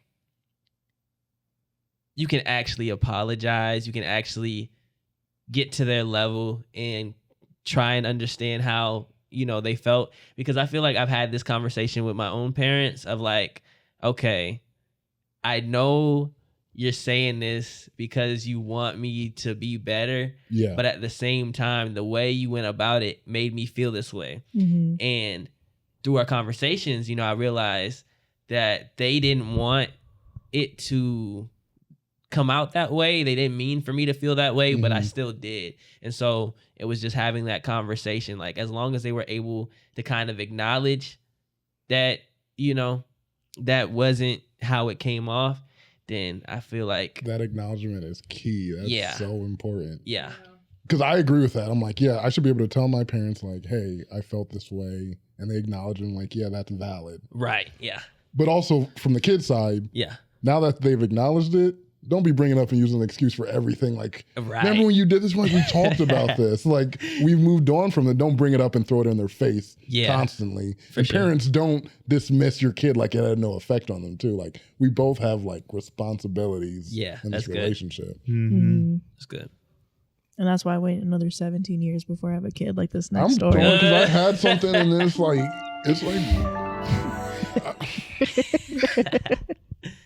It's like what? I don't even like this show anymore. This dude. Hey, free Sam. Free Sam. Well, we have one more after this. It's Coworker. Yeah. Just gonna tell you what it is, so you That was the know. one I was gonna do. And then, Oh, okay. because my coworker just had his baby a couple weeks ago. Oh, well, maybe we should wait Right. on it because Yeah, this not one yet, not yet. isn't. This is probably the heavier one. It's not necessarily bad, but it's Oh, like we should probably not end on this one. But Okay. okay, so my daughter just contacted me after 17 years asking if I want to meet my granddaughter. Am I the asshole for telling her that I don't care about her or her daughter and to never contact me again? God, dog. He laid it on thick. I think that you can say no. Yeah, you could I just. think there's words you can't be an asshole for how you say something, right? Right. Yeah. You can't say all that. That man gave a whole thesis on why why he didn't want to see Bro gave her a whole manifesto. I'm trying to Man. think of what the daughter could do to deserve this kind of anger. I start thinking to myself, like, man, what did she do to make them that mad? man. That's aggressive. Well, it did say 17 years, right? Yeah. So he's probably like bitter, like out of 17 years, you didn't want to talk to me. But at the same time, he could have reached out to her, but we don't know because. Oh yeah, because it could have been like something happened that a lie happened about the dad, and she's like, "I'm not going to talk to you," and then the truth comes out. Because that then- happened, right? Yeah, Is that we- what you're saying? That Yeah, we've had that Let's story before. yeah. Okay. Yeah. My daughter just contacted me after 17 years asking if I want to meet my granddaughter. Am I the asshole for telling her that I don't care about her or her daughter and to never contact me again? I'm not sure if I'm the asshole. Going to provide some background. I'm in my 60s now. I was married to my ex-wife and we had a daughter. Our marriage was going through its ups and downs, but I was really close with our daughter. But as our marriage was going through its difficulties, I made a huge mistake I still regret to this day. I started having an affair with my coworker. She was in a violently abusive relationship at home. We became friends at work and things just escalated from there. She got an out from me, but got the support she needed to file for divorce from her husband, who is currently in jail now. The affair went nowhere and we called it off shortly after, but I was glad that she got out of her abusive relationship and that she was safe. But when my ex-wife found out about the affair, things expectedly didn't go well. She lashed out and said a lot of horrible things about me to our daughter, who was 15 at the time. I admitted full fault with the affair, but even after the divorce, I sensed that the distance between me and my daughter was growing, until one day my daughter said that she wasn't going to speak with me anymore. She was going to cut me off from her life forever. And that was the most painful thing anyone has ever said to me. And I begged her to please reconsider. And I still remember that day. But time passed on. My daughter kept her word. And after trying to connect with her for the first year, I gave up. I found out from one of my mutual friends that my ex-wife married a great guy. And I was happy because I was hoping that would remove the hatred from my ex-wife, and my ex-wife would advise our daughter to at least rekindle a relationship with me, but that never happened. I moved states a year later. I'm at peace now, but still have some aching sadness. I have retired. Both my parents have passed away. My brother passed away tragically a couple of years ago. To be honest, I'm waiting for my turn. I only have a dog and my sister left. A couple of hours ago, my daughter called me on my phone. I haven't spoken to her in 17 years, but I instantly recognized her voice. But I didn't feel anything. No happiness, no sadness, just indifference. She was crying a lot on the call, and we got caught up on life. She's married, and she has a daughter who's now 12.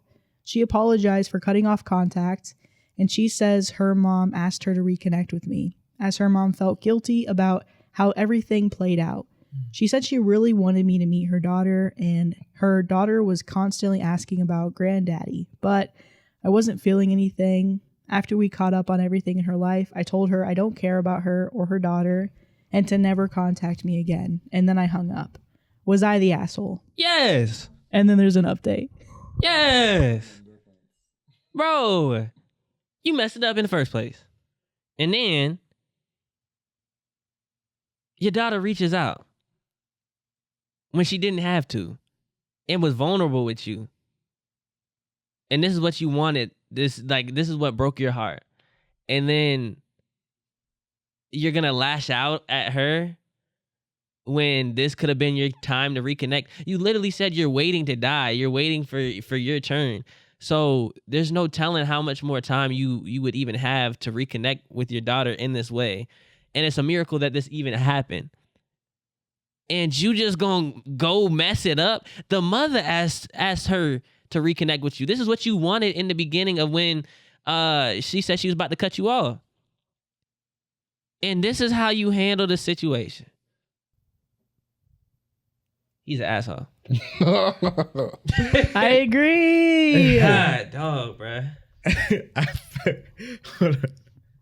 Josh, I felt the pain. No, Sam looked over at me and I said, side-eyeing, Sammy, you feeling this too? Because even if he was looking at us, he was looking off in the distance while I was talking. I'm like, oh man. Man, the heat waves was coming off. Oh, Lord. Like, what's wrong with this man? Yeah, but what he said. Yeah, I think the biggest thing is like, he was like, the line that stuck with me was, my ex-wife got married to a new man. Hopefully it would take the hatred out of her heart. Mm. It worked. It just wasn't the time you wanted it to be. And now you're holding the hatred. Man. The roles have reversed. Well, that's where I'm like, I don't 100% agree. Okay, I get that 100%.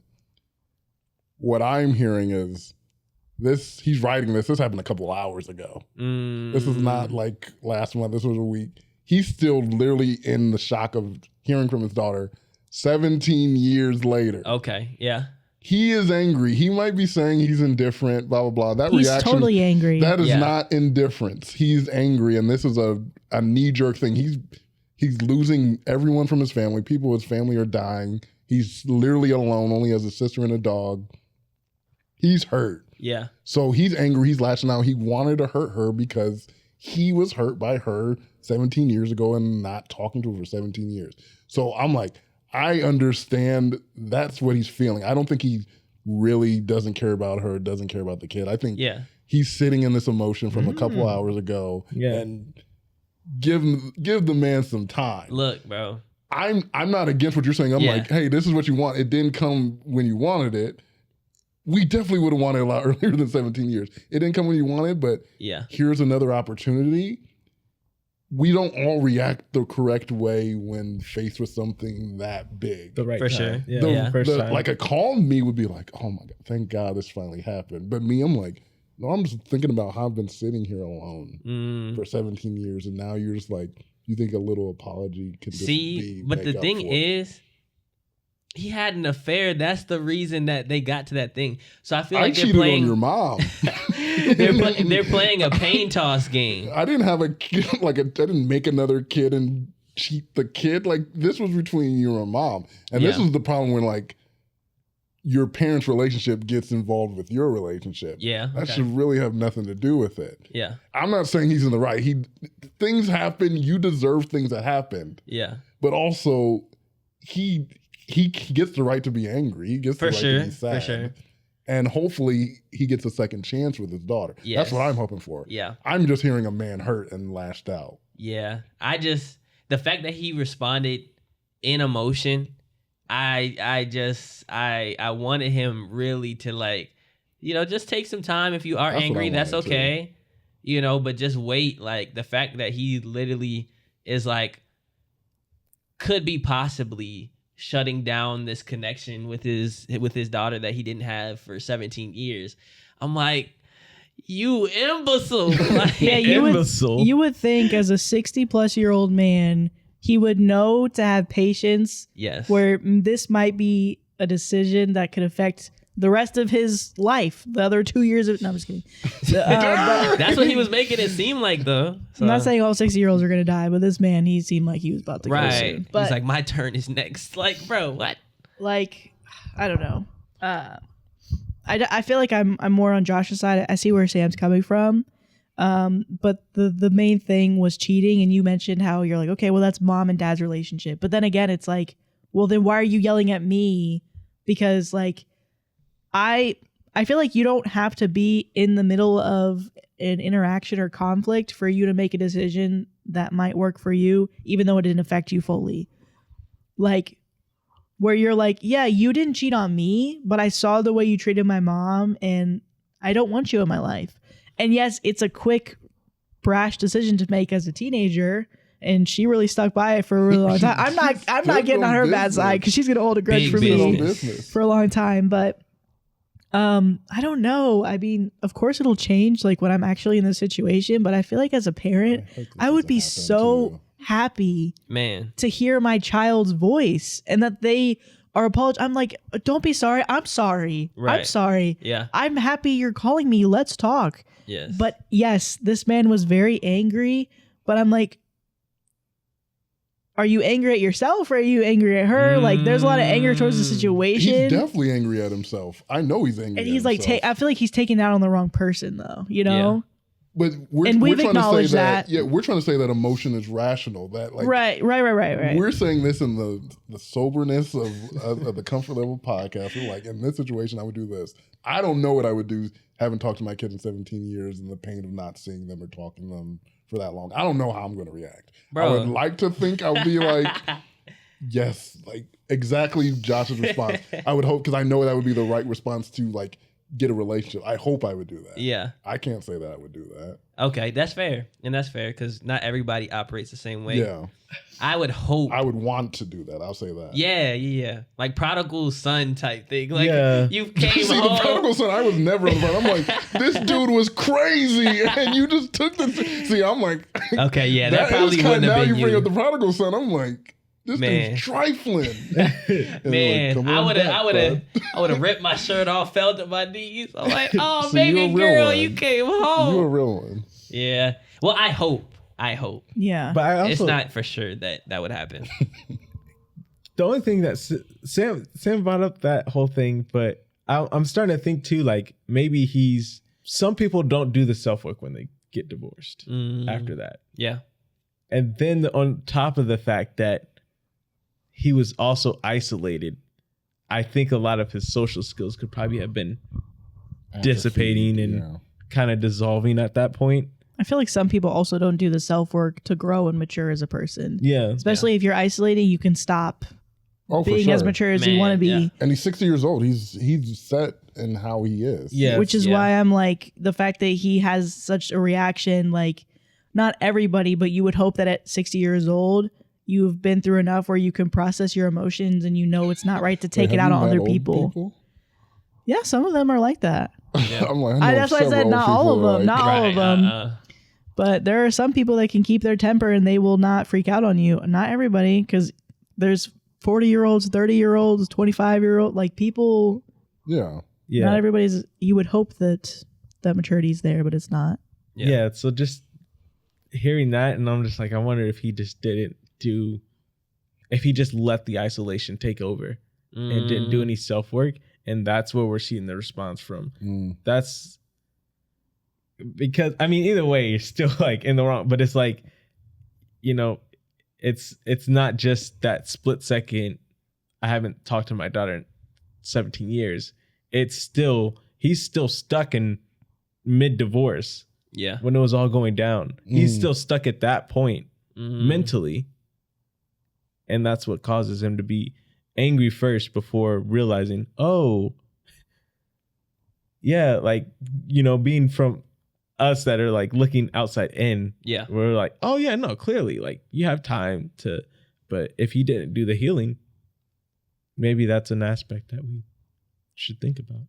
Yeah. Wait, but like he didn't do the healing, but he did the hurting, you know? Like yeah. He needs to, like, obviously he's hurting in the fact that they basically went no contact with him. But has he grown in the fact that Josh had mentioned before, he is the reason why she is not speaking to him, you know? Yeah, no, I'm on you guys' side. I'm just saying maybe that's where, because at least for me, like I just couldn't understand why people were just, or why he's like saying that, you know, acting that way. And I'm like, maybe that's why he's acting that way, is because he hasn't healed at all. Yeah.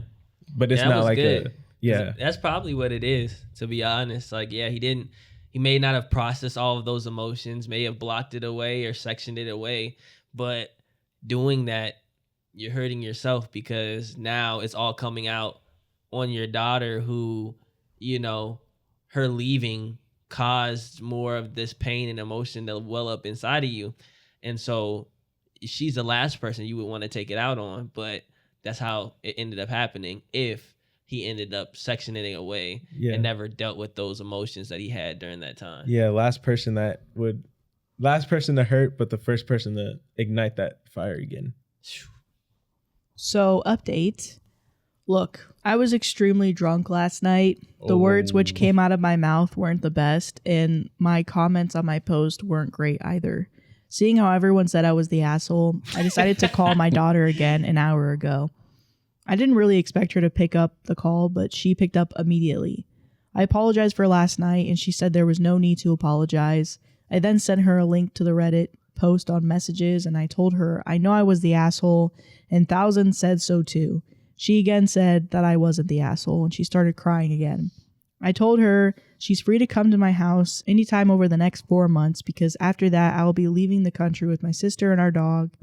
Our parents left us a nice farmhouse in their home country, and we'll be spending the rest of our lives there. I sent her my address on messages, and my daughter said she'd come with her husband and daughter by the end of next week. She asked if she was welcome to stay there for multiple days, and I told her that she could stay there for however long she wanted, as our house was spacious enough. And that's all we have so far. Man, daughter for real, like daughter. Because I feel like in life, it takes a person to put ego, pride aside, and to really realize how important certain relationships are. And to really work for that, even if, you know what I mean? Like I said, you got to put the pride, the ego aside to have that conversation. And since she did that, he benefits from it as well. Even though he may not have done the self-work to be able to have a conversation and to reconnect in that way, she did it. And especially with the second call after he messed it up the first time. And he called her. But for her to pick up. She picked up. Pride and ego aside. Pride and ego aside. Picked up. He said that, and I was like, that's a line. He said the pride and ego aside. That's a line. Come on. Because it could have went straight back in. Bro, we were playing the pain tossing game. The pain passed from him to the daughter, then back to him, and he passed it back to her. And she could have passed it back to him of like, nah, I ain't picking up your call. Matter of fact, or she picked up the call and just cussed him out or something. You know what I mean? Like she could have done that, and she would have been in the right to do so. No, she wouldn't. Because it's the pain toss game, bro. He passed the pain on to her again because I never want to see all this and whatever. She didn't have to reach out in the first place. She could have kept on standing on business and not even reach out to the man. So this is where I want to cook because I'm like, yes, go ahead. And I just want to say the pain toss game is actually now known as hot potato. I don't know if you knew that. Hot potato. You gotta drop the potato. She dropped the potato. Anyway, right? She dropped it. Okay. Yes. The way this man, the update just it completely puts me in his shoes. Okay, yeah. Like he admits that like I said, it was an emotional response, right? It was a couple hours ago. He definitely was like, man, I was drunk, man. This was crazy. So that excuses what he did? No, it doesn't excuse what he did. Okay. This is the thing. People are like, he cheated. He made a mistake. He did something bad. He destroyed his marriage. Yes. That was ended. He paid the consequence for that. She moved on. She got a fine new husband. Like they're living their lives. This was a mistake he made 17 years ago. And the way that you could still... She held on to that emotion for a long period of time, just as much as he did. Okay. So it's not, I'm not saying the daughter is demonized or like, I don't want to demonize the daughter, but I'm like, she made a reaction based on like how her mother was treated. She was 15 years old. So definitely when you're 15-year-old, you have more emotional things than that. She kept that going for a long period of time. Her mom said this to her. She didn't have to do anything. That means she also felt a type of way that she didn't have her dad in her life. She felt like she was lost something by a choice of her own. So she called him. Yeah. He lashed out. The reason when she answered, I'm like, She's like, I still feel guilty about this long period of time. Okay. Of course I'm going to accept my dad again, like give him another chance because I didn't give him any chances. That's how I'm seeing it, where I'm like, I'm happy this is happening, but I don't see a wrong and a right. I see a person made a mistake and he's getting demonized over 17 years later. Yeah. I don't see him as a bad person. The thing which is, I think people are, when people say cheaters, like, oh, you're a bad person. I'm like, I don't think cheaters are like the best, but I don't think they're evil. I think a lot of people hear cheating and they think evil and they deserve everything bad that happens to them. And I don't think that, especially when he paid the consequences. His real consequence, he's alone. He's been alone for a long period. Like, that's a punishment. Yeah. That's where I'm like, man, I'm happy for y'all, but I'm not demonizing this man at all. See, I hear you. And the 17 years, I get that. I get that. Because it's just like, okay, on either side, your grandkid's 12 years old. Yeah, y'all could have tried to create a bridge there. But also, after 1 year, you gave up and never tried again? I don't like that either. I'm like, you definitely got to try longer than a year. Yeah. A year is way too short. But I hear you, though, because, that 17 years.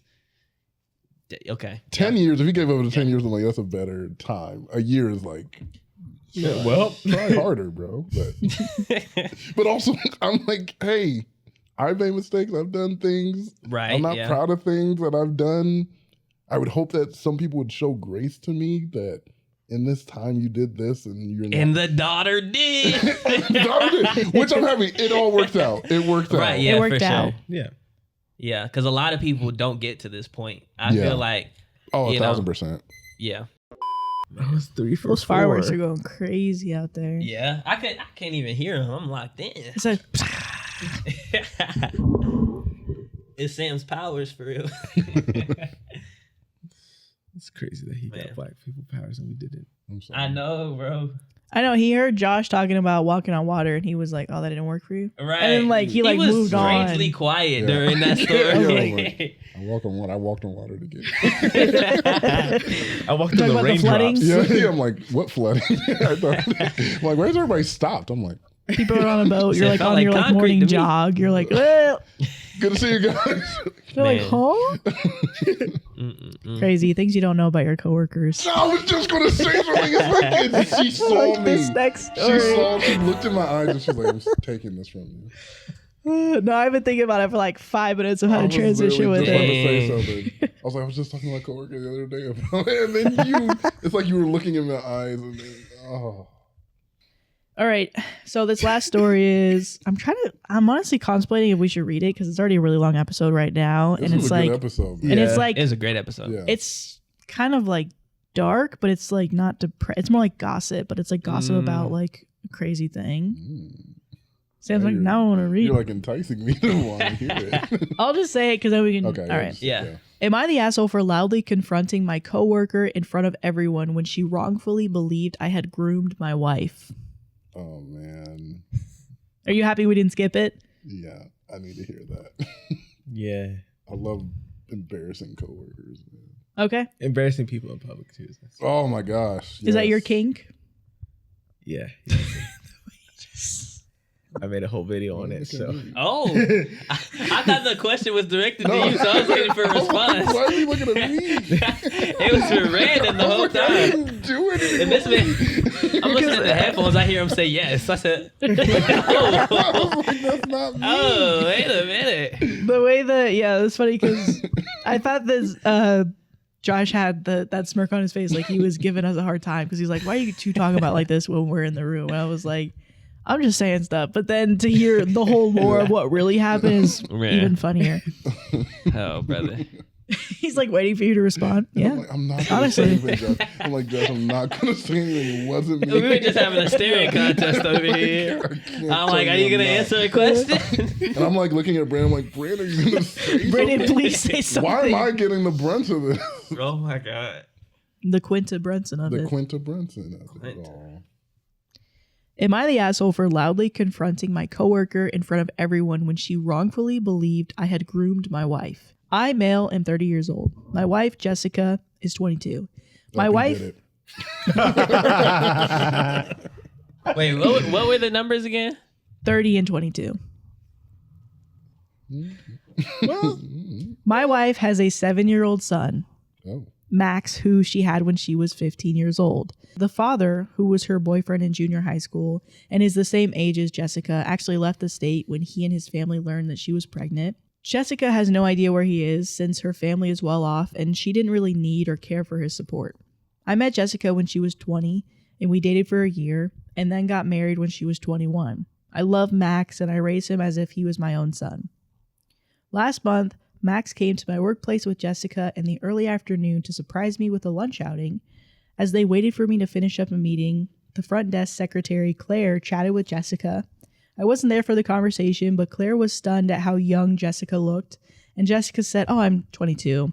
Apparently, Claire did a bit of napkin math and came to the following conclusions.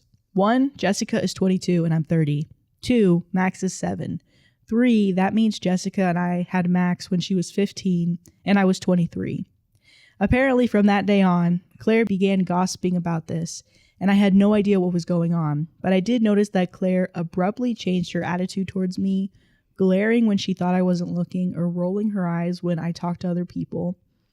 Well, today at work, when I was in the bathroom washing my hands, I overheard Claire gossiping with a new hire about my underaged wife outside the door by the water cooler. I left the bathroom and then walked up behind Claire. She turned around and looked like a deer in headlights at me. So I announced loudly, "Hi, Claire. You see, I'm not Max's biological father. In all of your gossiping to other people, you forgot to mention the most obvious possibility, which is that I was his stepfather. I will, by the way, be reporting you to HR for this." I headed directly to HR and explicitly told them what Claire had said, and the manager, a fellow gossip friend of Claire's, asked if I really wanted to escalate this over something so small. I said yes. She then told me Claire is a single mother and relies on this job, and that I shouldn't have embarrassed her in front of the office like that. I insisted on filing a report. After calming down a bit, I do kind of feel bad about what I did. Claire cried at her desk and left early. Was I an asshole to approach the issue this way? No. I think the yelling it, perfect. Right. I would have stopped it there. I wouldn't have went to HR. I ain't snitching. The face drop. Okay, None of us do that either. Who doesn't? I'm Go- going straight to he's HR. snitching. And if it didn't work with her, I'm going to her higher up. I'm And if going it to doesn't work with that CEO. higher up, I'm going to the top. I'm going to the top. I'm going to the owner. Man, look, bro. We need some repercussions. Something. You know? Because, like, you know what I mean? It's supposed to be professional in the workplace. And you're bringing in my personal life. I don't appreciate that. Well, you brought your child I bride addressed in, it. so I might as well bring some gossip in as well. And also, that's Dang. like one of the worst things to be accused of. Yeah. Is to be a predator. Yeah, for Especially, that's just like, because not everybody is going to get the memo. Not everybody was there for him to correct her. So now some people, because they're spreading it around, they're like, yeah, my coworker, Yeah. his underage wife, that's going somewhere. And so now if people were to ever meet you, they might have this perception of you that is not true at all. And it's one of the worst perceptions you can have is you take advantage of children. But wait, I think he needs to get a little bit of thicker skin because you are 30 and she is 22. This is not going to be the first person who thinks that. So if you're going to be like lashing out angry at everyone who maybe assumes that something weird happened for this to happen. Okay. Yeah. I'm not saying it's right, but I'm like, you are 30 and she's 22. That's fair. People are going to side. Like, we do it on social media all the time. Anytime we see an age gap, we're like, Right. everyone's going like that. Yeah, that's fair for situations that would happen outside of work. But at work, you're saying this is professional, this business. Don't Right. talk about me. Yeah. Okay, Yeah. that's fair. Yeah, I still feel like he has a right to be upset. I mean, I get what you're saying. Like, I think that he is a should pretty be upset. big That's why I'm like, I age love gap, that he but- put her in a place. Like, Mm-hmm. actually, you dummy. Yeah. Not So- enough people around, I guess. Mm, More people should have been so she could get more secondhand embarrassment. right. No, for real. Everybody in the office needed to be in that room at that time. If they had an intercom system, that's what you're like. Oh, man. attention, attention. Hey, Claire. And when seen Claire's Clary. Clary. Claire, the one that was accusing me of grooming. I need that one. Yeah. I just I want to know you make all this know. Claritin clear. Man, works at desk 512. She's like, must be the other Claire. Like, no. No. The Claire looking around, I'm talking to you. She's like, I'm watching you, Claire. yeah, Claire, I see The one you. wearing strangely two patterns Yeah. and spring. It doesn't work, Claire. Yeah. Right. It's not a good look on you, hun. Man, throwing extra roast in there while you're doing it. Yeah. We do all got a Claire who be wearing like chicken skirts and like a plaid shirt. And Man. like, it's fun. I'm Those a are goofy Claire. gal. Yeah, I'm like, Claire, you're a problem. You're gossip, Claire. Man, And match your clothes, Claire. She's a goofy goober. I'm goofy. Coordinate. Please, quirky. Claire. coordinate. Like you got dressed in the dark, Claire. Dang. Your socks don't even match, Claire, Claire. what's going on with you, Claire? He just like sees her at a restaurant. He's like, Claire, think I'm done with you, Claire? Claire, you Right. thought this was over? We're Claire? not finished. Why are you wearing Claire. socks with a sundress, Claire? Claire, really, Claire? Now I feel bad for Claire a little bit. I mean, crying at your desk is pretty crazy. So she must have got embarrassed enough, which I think is good. Yeah, you know? that's what I'm like, that's enough. The Yeah. embarrassment. Because as somebody who also gossips, oh my God, if the person who I was talking about caught me, Heard I'm you. like, I'm never gossiping. Are you crying? Nah. No, I don't think I'm crying, but I'm like red in the face. Yeah. I'm like, I'm so sorry. You're right. I should not have assumed.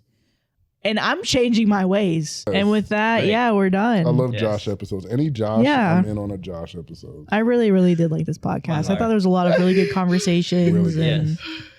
it was good. And the way it ended was a little bit weird It because was there's very no strange. context for the audience. Yeah, But there's nothing they can't. You know. And we're not telling you. You don't deserve to know. it's private, that- it's that's that- personal. that's that hush You know, hush. they That's brought that it hush to you hush. guys, which is public. Actually, if they like and subscribe, we'll tell everyone who likes Oh. and subscries everything. Look. No, we're not. I'm lying. Come on. Please like and Story- subscribe. like and Story subscribe, time like with and subscribe. aliases. Like, Bye, guys. Bye. bye. Hey.